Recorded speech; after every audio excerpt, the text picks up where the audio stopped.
My name is Jeannie Hoffman. I'm a clinical psychologist based at the University of Washington. I am on the inpatient rehabilitation unit there and work primarily with spinal cord injury, but 70% of my time is doing research. And so one of the projects that I work on is the Northwest Regional Spinal Cord Injury Model System. And the model system, in one form or another, has been doing forums, education things for about 20 years. And tonight is our very first night doing one at Children's. We are funded through the Department of Education, National Institute of Disability and Rehabilitation Research. And through that, they make it possible for us to do these.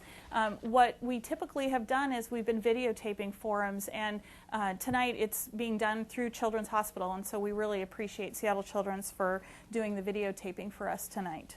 So what we're doing tonight is that we have 5 fabulous people with us tonight who have agreed to come and share their stories. And instead of just having everybody kind of give their whole overview, we really wanted to focus on that transition period between, you know, being at home and transitioning out into the world. And so we have 5 people who I'm going to introduce real briefly, and then we have some questions that we kind of came up with as ways to prompt conversation.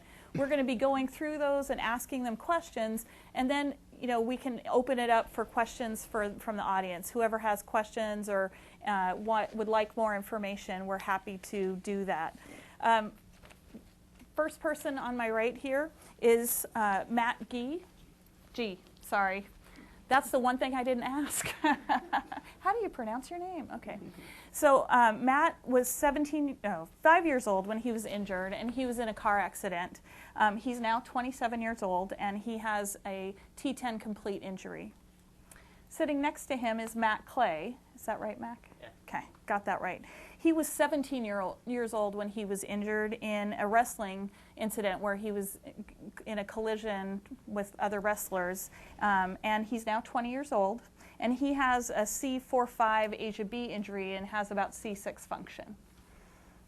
Next to him is our, lovely woman panelist, Paula Lazari. She was injured at 12 years old, and she had transverse myelitis. And for those of you who are not familiar with that, it's a pretty rare neurological condition similar to multiple sclerosis, but it comes on very quickly and often is a lasting condition. And so she has a C6 injury and is now 42 years old. She was willing to share that, so I'm not speaking out of turn. Nice.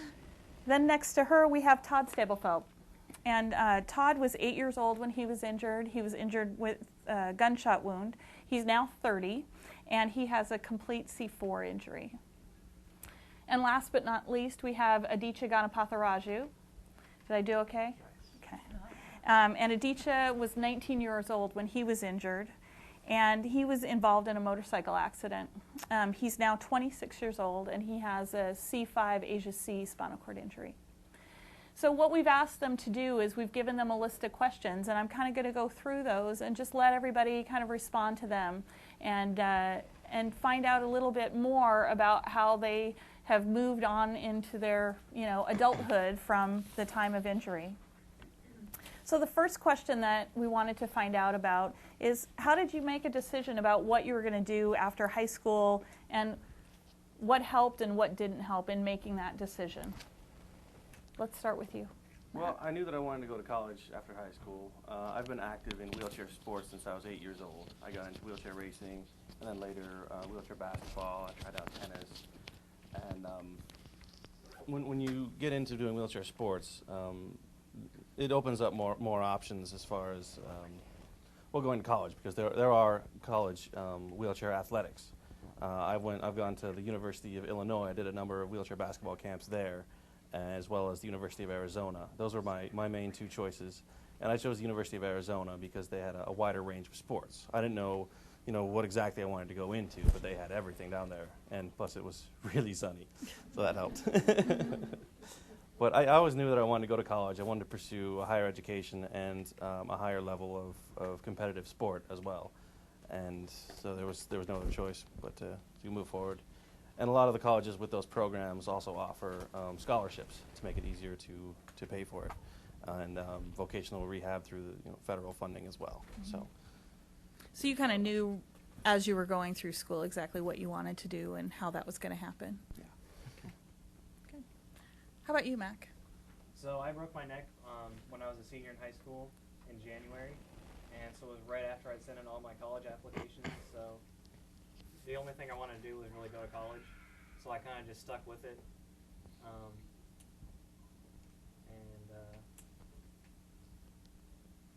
So you did you need to make any accommodations for that? The biggest thing I had to figure out was if I could actually go to college, and so the first thing I learned how to do was like how to use a computer, and then the next thing was how to write, because I don't have any finger function or anything.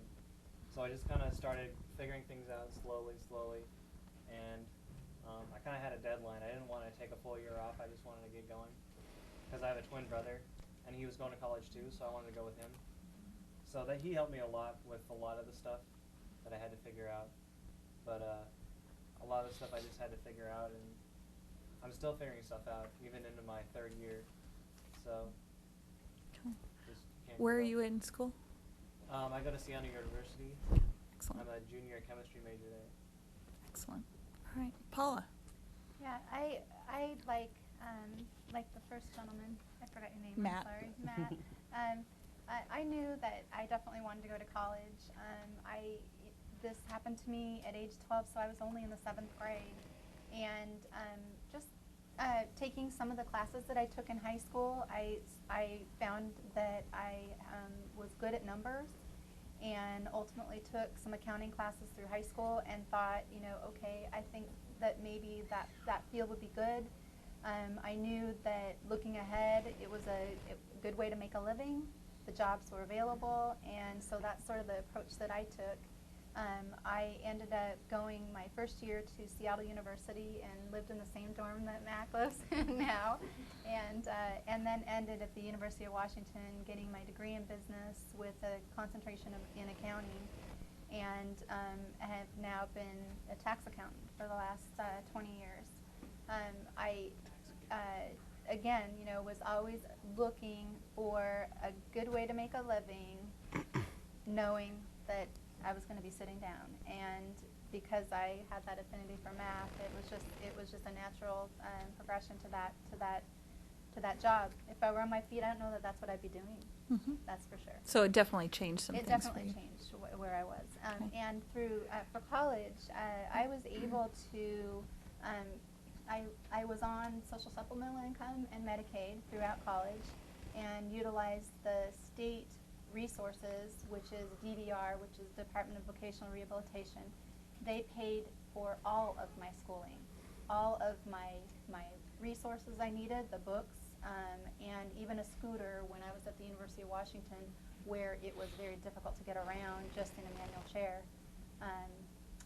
You know, just changing dorm room around so that it would accommodate me, to having note takers and changing classes so that they were closer together was always available. Almost every university has a disabled student service area to work through. So, Todd, how about you? I was really young when I got injured. She said 8, so a little different story. And then my mom is a Southern, so she told me that I had till I was 20, and then I had to move out of the house. So she called that tough love, by the way. And so that really, you know, directed my future. And I, you know, as a child, I wanted to be a Navy SEAL, but, you know, when you get injured, you know, can't really do that too well. So I thought I'd become a therapist, and I thought that'd be good. And I wanted to go to, you know, school in California when I got out of state.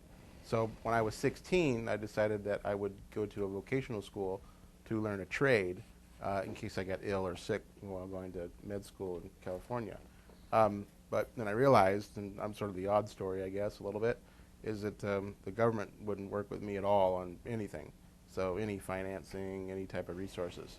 So I quickly realized that I had to make a lot of money very quickly. And this was in the 90s, and I was 17 years old. And there was this thing called the internet, so I thought maybe I'll get involved with this internet sort of World Wide Web thing. And so a couple days after I turned 18, I just jumped right into doing software development, and I've been there ever since. So, you know, sort of a different story, but it was all out of force and to make immediate decisions very quickly to provide enough money to pay all the bills that I have because of my disability. So that was sort of what I did. Okay. Aditya? Well, again, my story is a little bit different. I was already in college. I was 19 when I got injured, and I was going to school at a local community college. And like Jeannie said, I had a motorcycle accident, and that kind of complicated things in terms of school-wise, for the next few years. And I was also in New York, so I didn't start back up again in school until I moved out here, and I found a stable living environment and living situation. And after that, after I felt like I was ready to go to school and I had an independent living situation, I used many of the services that the Udab and most other college campuses, all other college campuses have, which is their disabled student services or disability offices. And actually Kurt Johnson, who is a rehab counselor at the UW, was a big help. And they help things like getting note takers. If I didn't write very much when I was first taking classes, and I started off with one class at a time, and then moved up to 1.5 classes, like 7 credits, and then up to 10 credits, and then up to a full load later. So it was a little atypical in that I was already in college, but I kind of had to learn the things that anyone would have to learn for taking classes again with a disability and finding accommodations and so on. Yeah. Maybe we can start on the next question with you, Aditya. In terms of thinking about, you've kind of talked a little bit about the transition of being, excuse me, out of home and trying to find a stable living situation. Kind of how did you manage that, and what did you think about or do to make that as smooth as possible, or was it very smooth? Yeah, it wasn't smooth so much as there were a lot of obstacles in terms of my situation. So I was in a nursing home for a little while, and then group homes for a few years. And so you obviously can't go to school from a group home. I mean, maybe you can, but I didn't think it was practical just for transportation and all sorts of other reasons. But then I, in 2005, got into a pretty great living situation where I was living essentially independently with my own caregiver, and then I could start being driven to school and later taking the bus to school.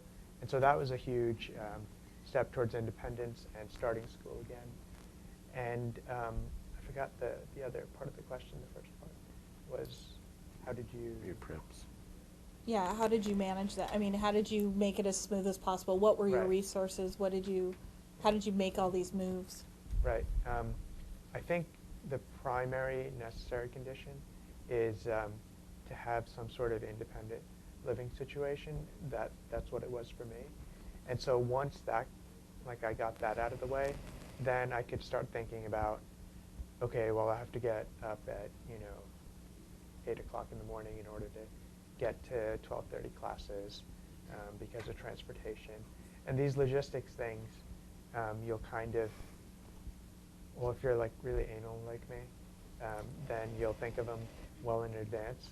But if you don't think of them well in advance, they might, come up eventually. And so you're going to need to be agile in that sense. Yeah. So planning really helped. But there's some things you can't really plan for, and so to be flexible in terms of how are you going to do homework, how are you going to grab books off the shelf. I mean, these things I was worrying about like way ahead of time, so just things to think about. Todd, how about you? Well, it's evolving, but I had to learn essentially how to turn my life into a system. There's a gentleman that wrote a book, his name's Michael Gerber. It's called The E-Myth, and it's basically how to franchise your business. And I thought, well, I'm basically a business, my life. So I ended up creating systems and processes that I hired people to manage those, which is my life. And you know, if they can't run the system or process, then it quantifies them not to work for me, which is difficult to try to fire a caregiver when they sort of become your friend, you know, and then they, you know, sort of get upset with those things. So that's how I have managed my life. Same with the teacher here, is that everything is, you know, primary, secondary, and tertiary plans. You know, so redundancy and just sort of built-in integrity of if things begin to fail, what do you do? So that is what I've done to, you know, manage my life and school career and into my professional career. Is you know, this is what you need to do, and it never ends, and you really can't take a break from that. So Did you, when you were making the move from your family home to living away from home, had you already started that way of thinking? Yes. Or is that new? Yeah, I grew up in a military household, so everything had steps, and yeah. So I mean, at, you know, at 13, this is what you did to do your work. So I mean, it was a pretty easy transition, and you know, caregivers aren't going to get too out sort of wild, or your mom's going to hurt them. So it was just, you know, it was what I did, and I just took that same philosophy, and here I am. Okay. All right. Paula? For me, I have to say ditto for, you know, everything that they say. Planning is key to your life, because it's not so fun to get to the bump in the road. And believe me, there's bumps every day, but some of the things you can actually sort of plan out and make your life a little bit easier.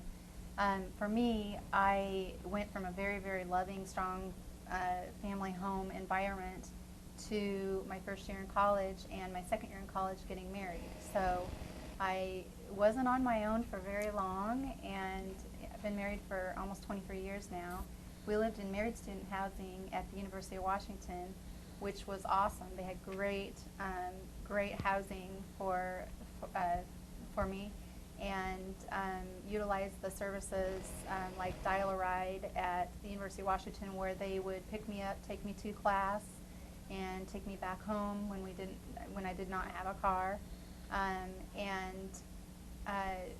When I first actually got sick, the ADA did not exist, so there were plenty of challenges, from just inaccessible bathrooms in every place that I went to no ramps, to and having no rights behind you to say anything to anybody.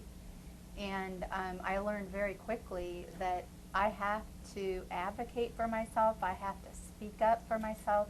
And although I did go from a real loving environment, who my parents really did everything and wanted to sort of umbrella me, and would still prefer that I live with them today, I needed to break out and really become my own, and become my own person, and do it. And it really took even my husband at many times in our marriage saying, nope, not going to do that for you.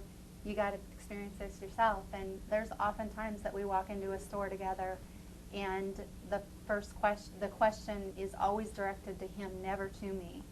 I'm sure all of you have experienced this. It's not to me. And he says, she's the one that asked the question. She's the one that needs your help. So it's learning to speak up and say the things that you need to say to other people, and educate. You can't say enough to people about your situation that don't understand it. And that's really the way that I've tried to live my life. Nice. Mac, how about you? Well, the biggest thing for me in the transition was just figuring out the whole caregiver thing and getting help with the things I needed. And that was, I basically went into college right after getting out of rehab, it felt like. So all this stuff was really, really new for me. And luckily I had my twin brother living with me. So he could just kind of picked up everything I couldn't do. And eventually I started to realize the things that I would need help with, and then the things that I could do myself. And a lot of the times he would be gone for a little while, but he'd just be down the hall, so I could try something on my own. And if I dropped something on the floor, he'd be 30 seconds away just in case, so he could help me with stuff. That was kind of the main issue for me about getting into it, was just figuring out what I really need help with and how to get it the best way, and just how to be most efficient with my time and everyone else's time as well. Matt? Well, I had probably the easiest transition among the group here. I was essentially independent before leaving the home. I had my own vehicle and not much left to figure out about the disability. I kind of had it nailed down at that point as far as what I could do and how difficult it was to get around. And I went to a school that is very wheelchair friendly. It's like a flat campus pretty much. The curb cuts everywhere. I mean, it's Arizona. It's great. The Disability Resource Center on campus is a huge advocate for accessibility. And everyone that comes in there, if they have an issue, they can talk to them. Like they take polls regularly of the disabled community, what could use fixing, this and that. So, I mean, I went right into one of the newer dorms, which had accessible rooms and bathrooms and everything. It was a very accessible campus. I didn't really face a whole lot of obstacles aside from the sudden living on my own. How do I cook? As the main issue for me. For most yeah, college as for most freshmen. college students. Excellent. So, in terms of thinking about the logistics that we've been focusing on, there's also the part about kind of the social and just emotional kind of transitions that you make, and maybe starting with Mac, what has been the parts that have made those things easier, and what's been harder about those transitions? Well, the hardest thing was definitely losing my group of friends that I had in high school and not being able to go out with them and do the same things that I used to be able to do. What definitely helped me the most was, like Matt here, playing wheelchair sports. I started playing wheelchair rugby like 3 months after injury, like 1 month after I got out of the hospital. And that's just been a lifesaver for me. I've learned so much about how to do different things from all the different guys on the team. And I've gotten so much stronger to the point where I can do a lot more on my own. Like I can get around a lot better in my manual chair. I have a power chair too for when I'm at school. But I can get around so much better now and do so much more stuff. And I just feel so much better being a part of that. So that was Paula, how about you? For me, I agree with you. My group of friends that I had before were completely different afterward. When you are, I was a gymnast, and when you're active doing different sports before, and you no longer can do that, people change. They don't want to, they're either afraid or just don't know how to react, just whatever. My coping skills was definitely just to lean on my family. I had a really good supportive family who encouraged me at every step of the way. I feel like the things that I've done right for sure is to be involved in support group systems. You can't learn enough from people that have been there, done that, seen it, can help, or just look you directly in the eye and say, I understand. When an able-bodied person really hasn't walked a mile in your shoes, and it's a little bit more difficult to understand. But I also have some great able-bodied friends that get it, and I'm living a great life, and I think being active in sports is great. I'm never going to be the marathoner, the great sports person. I'm a great cheerer, but I've tried a few. I've tried sit skiing, I've tried tennis, I've tried other things, and I just never fell into that right type of sport. But I think staying active, getting out there and working, doing the things that everybody else is doing is really important for your mind and for your body. Todd? Extreme quad sports is what I got into. And that's only for the most extreme quad. It's actually too extreme to even talk about it, so I will spare you that. Shot 97, healed with extreme sports, But no, again, it's what do you do when you can't feel and move from the neck down? I mean, it's you got like two options. I mean, one thing that's cool about all of us here today is we all have an opportunity to make a choice. It could be a good choice or it could be a bad one. I made plenty of bad ones, and so I just tried to make good choices. And the tools that I use to make choices are, I subscribe to this thing called Jesus, which he works pretty good for me, actually. and I get mad and stuff at him, but I mean, he's actually pretty cool at listening. And so I do that, and then surround myself with family and friends. Just like everybody else, I lost all my friends, start all over again. But I also try to surround myself with people who will, as I say, sit at the virtual table with me and eat. Not somebody who will come in the room and stand behind me and watch me eat at the table and judge me or say, I don't understand, or say I can appreciate it, but actually don't sit next to me and eat with me. So those are the folks that I try to work with and to be around, and that's how I sort of deal with it. And it's always a learning curve for sure, and some mechanisms aren't the best. And I also do a lot of counseling, so that seems to be working really well for me. Aditya. I had an interesting social situation. So since I moved here from New York, most of my friends were back there. And so I'd speak to them once in a while over the phone. But really I had to make a new group of friends regardless. And it was strange though. In high school I was kind of, I wouldn't say shy, but I spoke to my friends, and I wasn't very outgoing. But for some reason after I got injured, I just kind of became more outgoing and outspoken. And maybe it was because you kind of have to put up with so many absurd things that you just stop caring about stupid things like social anxiety and if you look foolish in front of asking someone for a date or something like that. And so all of these things kind of went out the window, and I became a little bit more outgoing. That helped. And in terms of school, school has a lot, any university, any even community college, usually has a lot of different groups, a lot of different opportunities for involvement in really anything you're interested in. There's probably a few people at least on campus that are interested in it. I couldn't really get into sports when I first got injured.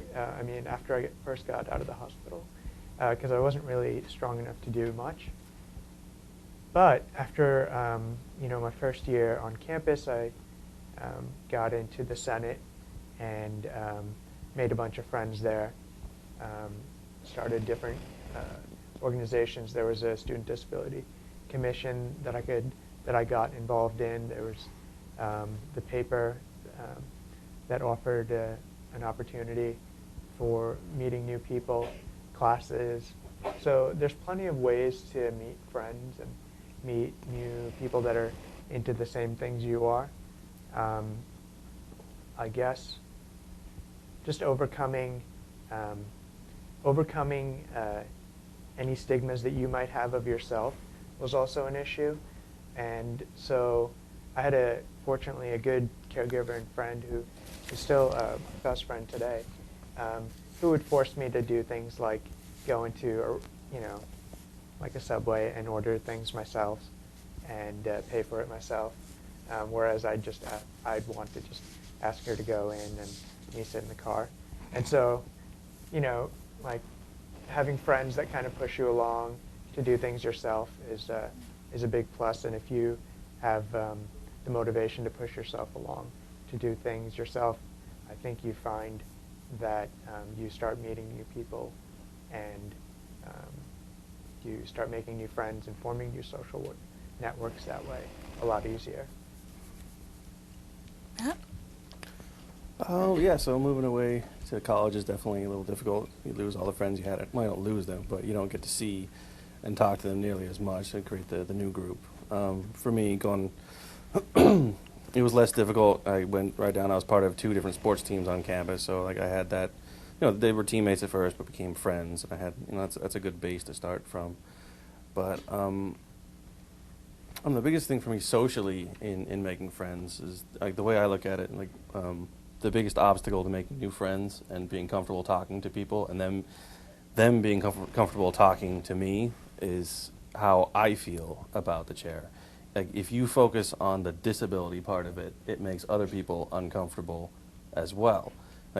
So it's sort of finding the confidence in yourself and your abilities to help overcome it. For me, it was the sports. I love doing it, and I felt good doing it. I felt good about myself, and it like elevated me beyond thinking about the chair. Like, I'm an athlete. I played basketball. I don't play wheelchair basketball. I played basketball, and that gave me great confidence. And talking to other people, wasn't even thinking about it. I mean, focused on it. I was just talking about regular stuff, everyday stuff, and find things in common with other people, and friendships form that way. I mean, just how it happens. So What sports were you doing?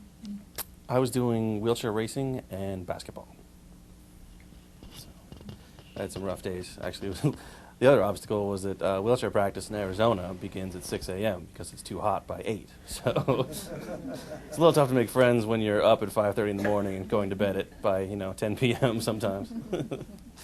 Not exactly the college party scene. Yeah, not in exactly Arizona. the party scene I would have liked. But, Yeah, exactly. So next question, thinking about kind of what exactly are you doing now? What's involved in your life right now? Let's start with Paula. Oh, okay. Well, I guess for the most part, it just hasn't held me back. I feel like I've just gone on with my life. I think I mentioned that I've been working as a tax accountant for the last 20 years for the same software company in the Seattle area. I've also gotten involved with a nonprofit group that is trying to find a cure for transverse myelitis. It's been a hugely rewarding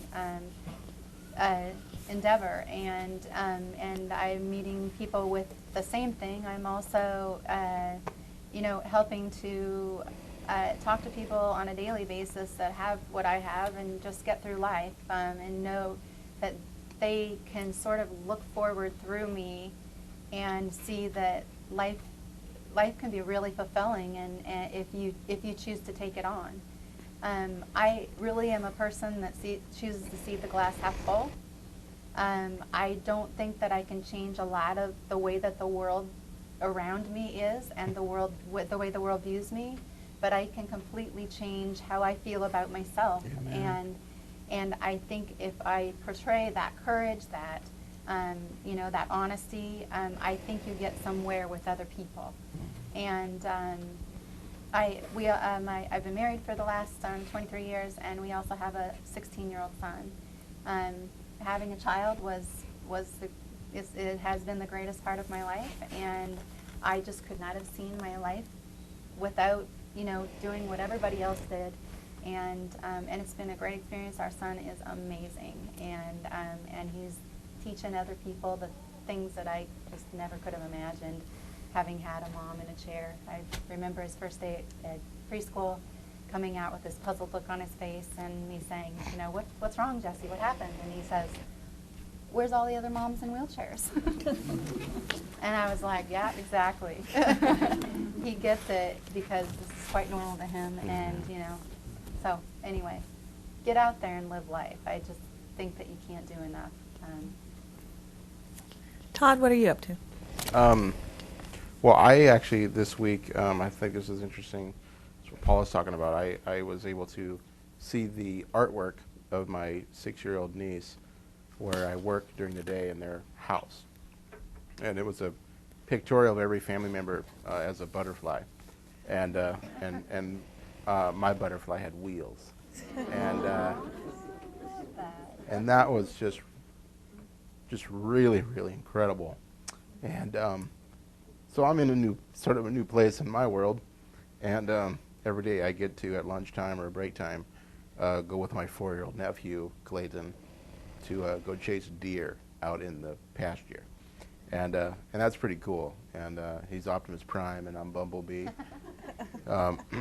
So, although he makes me do the voice of Optimus Prime all the time. And he likes to watch YouTube videos with me and play games on the computer. And it'll just, I'll be working away. I work from home. I'm the vice president of operations for a software company in the Seattle area. And so my job is really busy. It's very, very hectic. It's extremely responsible for making sure everything gets done, products, releases, support, et cetera, et cetera. And I work for physicians, and physicians are hugely annoying to work with. And I work with a particular physician called a pathologist, who I call them socially constipated. So they went to med school, but they'd rather work on dead people because they can't handle actually working with live people. So, they're just very full of entitlement and my way or the highway. So that's what I deal with, So a physician will yell at me, and then I'll look over, and Clayton will have a bowl of pretzels, and he'll sit next to me, and he'll want to play a game. And then he'll stand up on the chair, so he's at my eye level, and he'll put his little hand on my shoulder while we play the game together. And forget the disability, It's really just about love, and being loved by a 4-year-old unconditionally is incredible. So that's sort of what I'm up to now, and working on a foundation to specifically work with C1 to C4 quads. Absolutely in love with and wanting to mature my relationships with the OTs of the world so that we can unite and change spinal cord injuries forever. So that's sort of what I'm up to. Aditya? Well, I think I've been doing more now, much more now than I was ever doing in high school or before I got injured. And maybe you'll hear that from a lot of people. It sounds like, Paula, that's what your life has been like. And yeah, it's strange that my disability has kind of acted as a catalyst to all of these other changes and me taking up these opportunities. But right now, I'm going to school at the Udab, and I'm active with a few different groups on campus there, and trying to go all out my senior year, just so I'll make it memorable. I guess that and helping out with the SCI board and some other groups around the Seattle area is keeping me busy in classes and writing when I get a chance. So things that I've kind of gotten an interest into, photography, yeah, all sorts of things that I don't see my disability being a big hindrance into. And if it is, it's the same type of hindrance as someone who, I don't know, the same type of impediments that anyone has, maybe a little bit different. So you're a senior. Have you decided what you're doing next? Yeah, I think I'd like to work with a humanitarian or human rights group doing research or writing for them. That would be most fulfilling for me. Matt? Well, to my great shame, I didn't actually graduate from Arizona. I came back home with my tail between my legs. No. I'm in an optimistic position right now. I just started working a few weeks ago, actually, at Best Buy. Nothing huge, but in this market, it's great to be working. And I'm working to build up some funds so I can return to school, hopefully next year, in pursuit of a teaching degree. I'd like to teach high school history and social studies, would be my goal. I'm playing wheelchair basketball still. We have a Seattle team I'm trying to help develop, as well as coaching youth wheelchair basketball in the area as well. And just trying to give back and elevate through sports has always been my life's passion to play, and as some of you will agree, it is a gateway into a lot more opportunities, and that's what I'm up to. Okay. Matt, how about you? So basically, I do two things. I go to school and I play rugby, and I stay pretty busy at it, and that's really what's helped me deal with my disability the most, is just keeping myself busy, doing the things that I really like to do that I still can do. The biggest thing about school, I'm a chemistry major, and you're probably wondering how I do chemistry when I can't really move my fingers very well or pick up beakers and do all that kind of stuff. So for labs, I have someone help me, but I had a great opportunity this last summer doing undergraduate research, and so I kind of got plugged into this other kind of chemistry called computational chemistry, and it's stuff that you don't actually have to do anything in the lab, it's all on a computer. And so I had no idea that this field even existed like a year ago, but since I like doing chemistry so much and I'm so good at it, I guess, it kind of opened itself up for me. So it's good to remember that if you're good at something and you like doing it, there's usually a way you can do it even despite your injury.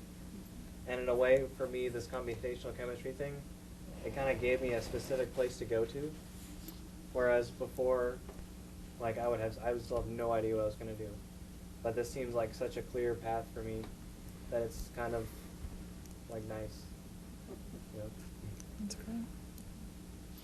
So before we open it up to questions, I want to ask each of you kind of what advice or recommendations would you give to young people making that transition? So Todd, why don't we start with you? What advice would you give to somebody who's moving from kind of launching into adulthood? Well, I think we've sort of all said it, but you just got to really be open. You just never know where the day is going to take you, and at the end of the day, go to bed and get up and start over again. And if you have some parents that are with you, it's going to be an interesting start because parents sort of want to take care of everything. You know, my mom, you know, it's just, did you eat your oatmeal today? God, please, Mom. You know, but Mom's got a job. You know, Mom's got a role, and let her do her thing, because she's just absolutely in love with you. You know, same with the dad, and if things will get figured out as it goes, and just continue to keep yourself open and positive, and remember just to be a real diplomat for you as an individual with disability, and I would say stay professional in your ways that you articulate to the world about your problems or your joys, because we sort of, in theory, in the worldly point of view, come to the table compromised, and we have to sort of prove ourselves, and so come to the table with a smile, and ready to show the world that you're absolutely beautiful. So that's what I would say. Aditya. I think your outlook on not only opportunities but challenges, adversity, as it comes up is crucial. Your attitude towards things when they come up, when they go wrong, when they don't go as planned is really critical. And it's hard to stay positive, but that's not what I mean. I mean,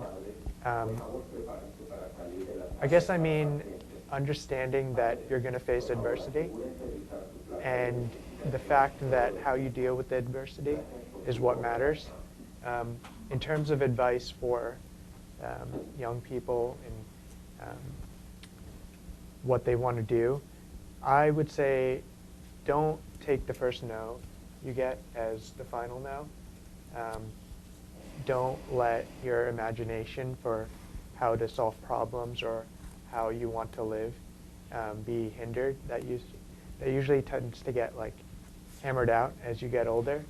But if you're lucky, you will hold on to that and let that flourish.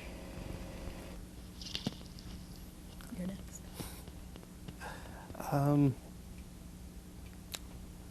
That's kind of general, but I'd say find what you're passionate about and pursue it. Just like don't let the obstacles, you know, you can overcome obstacles and I'm sorry, getting a little frustrated. Find what you're passionate about and set a goal. And when you get there, like it's just you're doing what you love, and it gives you the confidence to live your life live your life fuller. And you're going to overcome a lot of obstacles along the way, but you keep your goal in mind. You keep your sights set on it. When you get there, you can look back and like, oh wow, I made it up the mountain. I overcame a lot of different things that were in my way. And in doing so, you not only affect yourself, but you can affect others too. Like if you want to go to a certain school and get this degree in that school, in that major, you may have to change things at that school to get it done. And that will in turn affect others that may follow in your path as well. Mac? I don't really have too much else to say, but for me, just you gotta stay busy. Just keep yourself doing things. I know for me, it's really easy when someone like says, "You want to do this?"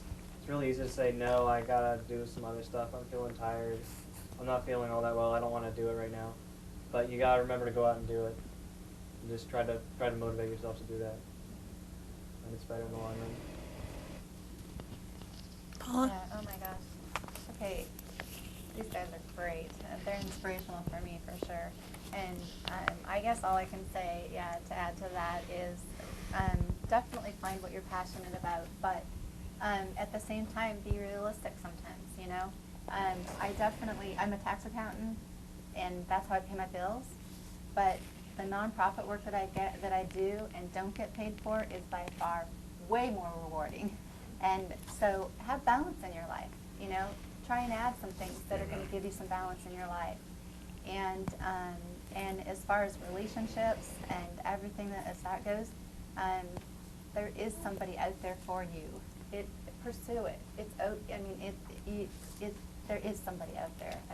My husband is an amazing man, and again, our son is incredible, and just keep doing what you want to do in your lifetime, because I think dreams, you just have to continue to have dreams and goals and achieve what you can. I think you all are fantastic. Thank you so much for sharing with us tonight. Welcome. I want to open it up for questions, and if you wouldn't mind, just because they don't have microphones, if they're asking a question, if you're the first person responding, if you could repeat the question. She's asking basically, what kind of advice would you give to those folks of us, all of us, who work on inpatient rehabilitation in terms of preparing for that next step outside of the hospital? And what would you recommend now that you're seeing it well on the other side? Well, as a 5-year-old, I can't offer too much insight. Yeah, in my situation, in my experience, the younger you are when you are injured, the easier it is to adapt. You don't, worry so much about what you've missed or what you've lost. You sort of jump into what you can do now. Like I get to roll around in a wheelchair all day now, and all these other things. The advice I would give is talk to the parents. Let them know that the child's life isn't over. They're going to be in the wheelchair the rest of their lives, okay, but that doesn't mean it's going to be a wasted life or a miserable life. There are a lot of options out there for athletics, for social activities, for college, for a future, to become an adult, to live life to the fullest. Mac? I think the biggest challenge I had in coming back from rehab into the house was just going from such a structured day in rehab to suddenly I'm at home and it's like 2 o'clock in the afternoon. I've been hanging out for 4 hours, and I'm gonna be hanging out for another 9 hours till I go to bed or whatever. So it's just kind of hard to figure out what to do. So maybe some help with figuring that out before we leave would be good. I think for me, it was exceptionally hard going from a children's hospital environment moving on from a children's hospital environment to the big world, because in a children's environment you have all your doctors under one roof, and then suddenly you're faced with, all right, here's this big world out here, and the challenge is figuring out all those types of different doctors that you need to manage your medical life. And that was very difficult. You needed your urologist, and you needed in my case, a gynecologist, and you needed, all these other people involved, because it was a little bit difficult. And for me, it was, my parents were doing it for me much of the time. I, in my own life, have started my son making his own appointments. I think it's really important for every person, whether you have a disability or not, to transition your kids the younger they are, the better they are going to be to manage their health and well-being as an adult, if you start giving them opportunity to do that.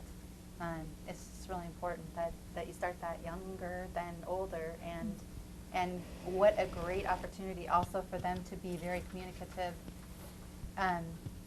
You need to have dialogue with your doctors. Start talking to them, and get in there, start talking to them, and teach them that too. Todd? Yeah, children's, it's a service. It's like treating us like kings and queens. So, it's different. You got people I remember in my scenario, you go to bed, and I used to go in pneumonia a lot, and I'd come to children's for that. and they put what they call a quad light, and they put it next to your head. Make sure you can touch it. Okay, yeah. Hit the button, and people run in like Judy or Donna Van, quad cough you. Take care of you. Hit the button. And the button was on for like 20 seconds. Oh God, Todd. Then you go to the I won't say the word I called the Udab, but you go to UW and you're there for 40 minutes with the call light on, and you better tell them about putting the quad light next to your head, or you're done. And so now I pay people to stay with me in the hospital, but anyways, I was going to say probably the biggest service that Children's does is actually a disservice, is that you don't really teach us how to advocate for ourselves. And that would be probably the biggest thing, is how to manage our care. Western medicine is not here to manage us. We're here to manage it. And so teaching us that, it's a pretty big chore. I don't know if you guys can do that or not, but certainly starting that would be good. Also letting us go out more, I think, is nice, so that we can begin to integrate into society, better. As well as children's really needs to step up their technology, specifically in the area of augmented devices and environmental control units and accessibility. I mean, I just think children's could do themselves a real big favor, and us, if you had a better department for that. So. Aditya? Well, I don't have much to say about children's because I wasn't an inpatient here. I was at the Udab Medical Center, and what I would say, and what really helped me a lot, was kind of an informal education by some of the nurses. One nurse in particular, my primary nurse, who we're still friends to this day, she would tell me a lot about life as a quadriplegic. And at the time, it didn't seem like I really cared. I was like, why are you telling me about relationships? I didn't say this, I was polite. And, just kind of absorbed it. But even years later, I would remember what she said, and I'd use a lot of her advice. And so I think advocacy, self-advocacy, which there was a lot of training for. I remember there was training for how to direct people, and that came in really in handy.